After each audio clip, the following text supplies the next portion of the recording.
let's go over the deadly Nedrig.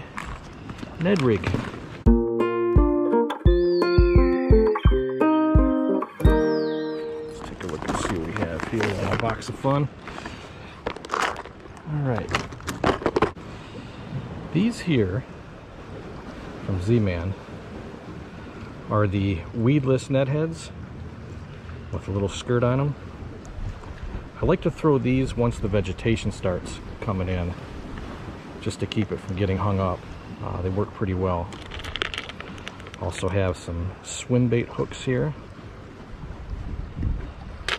Those are for the minnow Z's, which I have right here. These minnow Z's are pretty good.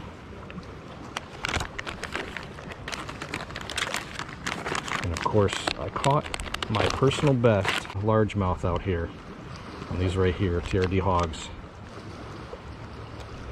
These things are money. Definitely had some good luck. They're such a small profile bait, but I caught so many fish on that last year. Like I said, I got my personal best out here, which was really nice. But here you see the jig in the 2-pack. These are 3/16 ounce Shrooms Micro Finesse jig. Definitely good to throw once the vegetation starts coming in. Let's go through how to properly place the TRD on the Ned head. Now, this has a top and a bottom to it. The bottom is a little more bulbous and it has these little bumps, and some ridges are up here at the top where you have the bumps down at the bottom. You're going to want to take the Ned rig and the TRD,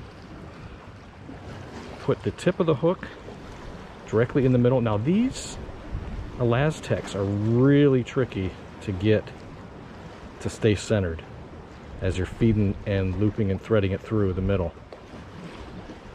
I like to go to just about here where it turns back upon itself.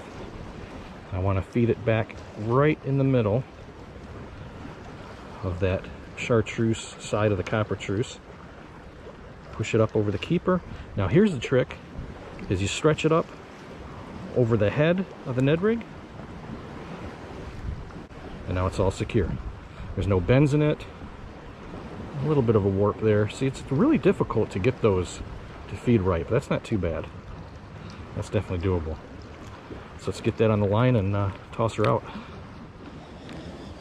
Okay, for rigging my Ned rigs, I do the Palomar knot. So I throw it through the eyelet, loop it back through upon itself,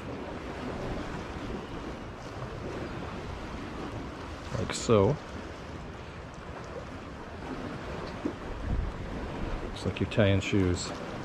Come back around the lure. Now I hold this end because I want this to be where I'm holding there with my finger. I want that to loop back over on top of the knots that are going to be made here as it pulls through. And I want to moisten that just to make sure as it slides and the friction hits that line as you're tightening it, that it doesn't melt or weaken that line at all.